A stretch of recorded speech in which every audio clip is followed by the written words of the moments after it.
Assalamualaikum warahmatullahi wabarakatuh. Kami dari kelompok 4 kelas 11 IPS 3 akan menjelaskan beberapa tentang zona neotropik. Berikut nama-nama anggotanya. Perkenalkan, nama saya Via Camelia Asri, kelas 11 IPS 3, nomor absen 33. Perkenalkan, nama saya Desri Monika Srait, saya dari kelas 11 IPS 3, nomor absen 09. Nama saya Frenti Citra Cantika dari kelas 11 IPS 3, nomor absen 14. Nama saya Gema Pratama dari kelas 11 IPS 3, absen 15. Nama saya Rehan Kausar, kelas 11 IPS 3, nomor absen 29. Nama saya Iqbal Fatur Aditya dari kelas 11 IPS 3, nomor absen 17. Berikut adalah peta persebaran wilayahnya. Wilayah persebarannya meliputi Amerika Selatan, Amerika Tengah, dan sebagian besar Meksiko. Iklim wilayah ini sebagian besar beriklim tropis dan sebagian selatan beriklim sedang. Jenis-jenis fauna zona neotropik adalah terenggiling, armadillo, tikus opusum, opusum air, marmoset, tamirin, dan capucin. Terenggiling atau terenggiling adalah mamalia dari ordo Polydota. Satu keluarga yang masih ada, Manidae, memiliki 3 genera manis yang terdiri dari 4 spesies yang hidup di Asia, Pataginus yang terdiri dari 2 spesies hidup di Afrika, dan Smutsia yang terdiri dari 2 spesies juga tinggal di Afrika. Armadillo adalah mamalia plasental kecil diketahui karena memiliki perisai pada tubuhnya. Dasypodidae adalah satu-satunya famili yang selamat pada ordo Cingulata. Panjang normal armadillo ini adalah 75 cm. Armadillo raksasa armadillo terbesar mencapai panjang 90 cm. Didelphimorphia. Didelphimorphia adalah ordo opossum umum di belahan barat. Opossum bercabang dari marsupial Amerika Selatan dasar pada akhir Cretaceous atau awal Paleocene.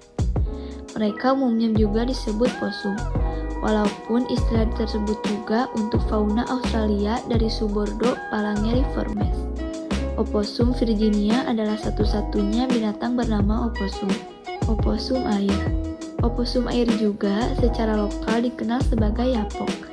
Adalah marsupialia dari famili Didelphidae. Binatang ini adalah satu-satunya anggota dari genus Chironectis. Makhluk ini ditemukan di arus air tawar dan danau di Meksiko Tengah dan Amerika Selatan hingga Argentina, dan satu-satunya marsupialia air yang hidup.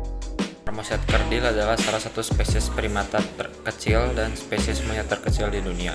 Panjang tubuhnya mulai dari 117 mm sampai 152 mm tanpa ekor, dan untuk panjang ekornya mulai dari 172 mm sampai 229 mm, dan untuk berat dewasanya bisa mencapai 100 gram, dengan betina bisa sedikit lebih besar.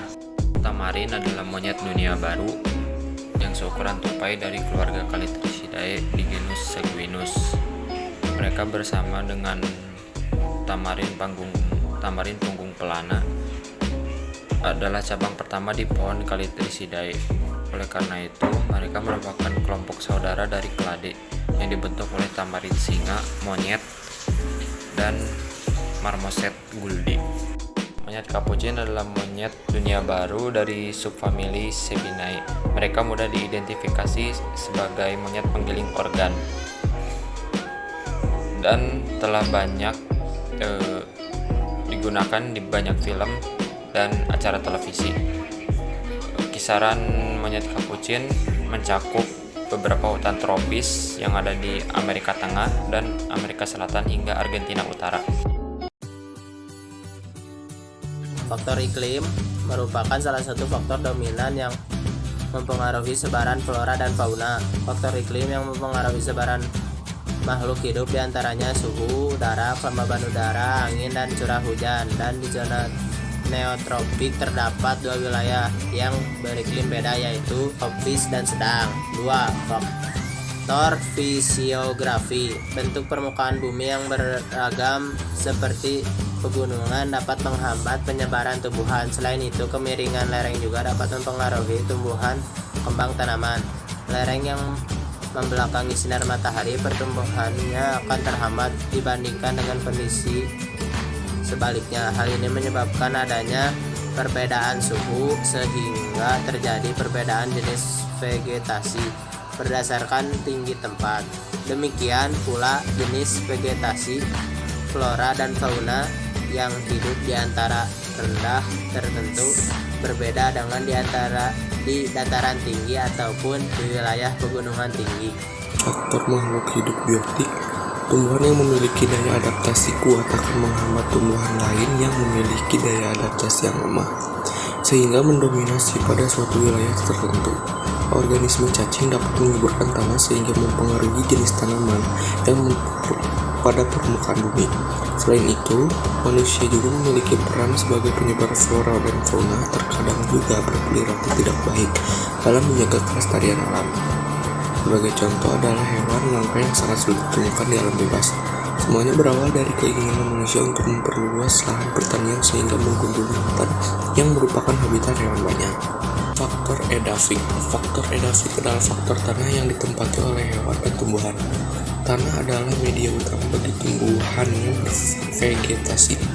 Kebutuhan pertumbuhan dan perkembangan vegetasi seperti unsur hara, kebutuhan bahan organik, air dan udara disediakan oleh tanah.